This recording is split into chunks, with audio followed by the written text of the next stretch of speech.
दिमाकुसि model हस्पिटाला model हस्पिटालनि क्राइटेरियाव गोलैया आरो बिनि इनफ्रास्ट्राक्चारा बिराद गाज्रि नांगौ बादि बाव डक्टर गैया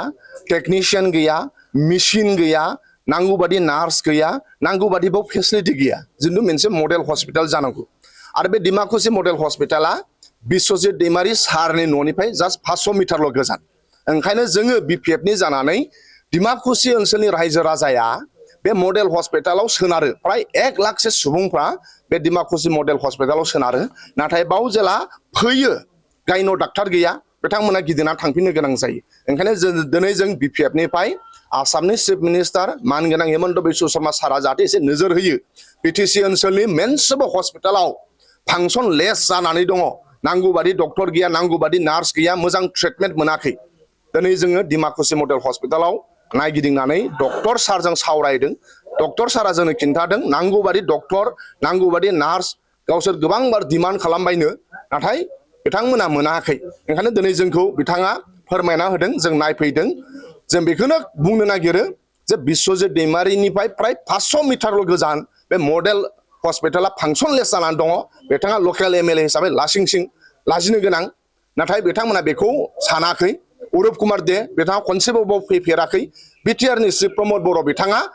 हस्पिटालफोरा बोरै सोलिनानै दङ बिथाङा नाया नाथाय बिथाङा अबेनिफ्राय इलिगेल फैसा फैयो अबे दैमानिफ्राय इलिगेल अन्थाइ फैयो बेखौल' नायो हस्पिटालफोरा जे फांसनलेस जानानै दङ बिथाङा बेखौ नाया दिनै जों दिमाकुसि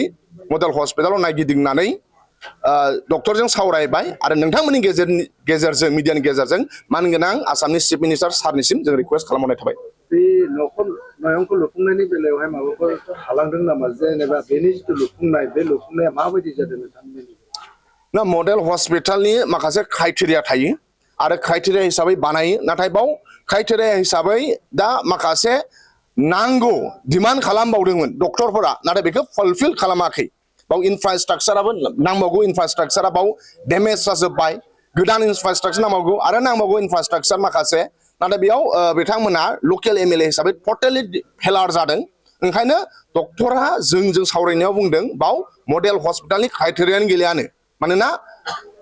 रायजो राजानि मोजांनि थाखाय बेखौ बानायना होदोंमोन नाथाय इनफ्रास्ट्राक्चार खम इनफ्रास्ट्राक्चार डेमेज जाजोब्बाय बायजोब्बाय नायलाय इनफ्रास्ट्राक्चारा बायजोब्बाय डक्टरा मा होनो बेजों थाबायनो होआ पेसेन्टखौ इनफ्रास्ट्राक्चार बायजोब्बाय मा समाव गुग्रुबगोन बे बिल्डिंआ मानोना बेखौ बिटिआरनि चिफ प्रमद बर' आरो लकेल एमएलए आरो इएम बिथांमोना नायगिदिंनो समानो गैया बिथांमोना जास्ट मा होनो पलिटिक्सनि नामाव अबेनिफ्राय 2 नाम्बार फैसा फैयो बेखौल' बिसोर मिथिगौ नाथाय रायजो राजानि मोजांनि थाखाय हस्पिटाला जे फांसनलेस जाना दं बेखौ बिथांमोना मिथिया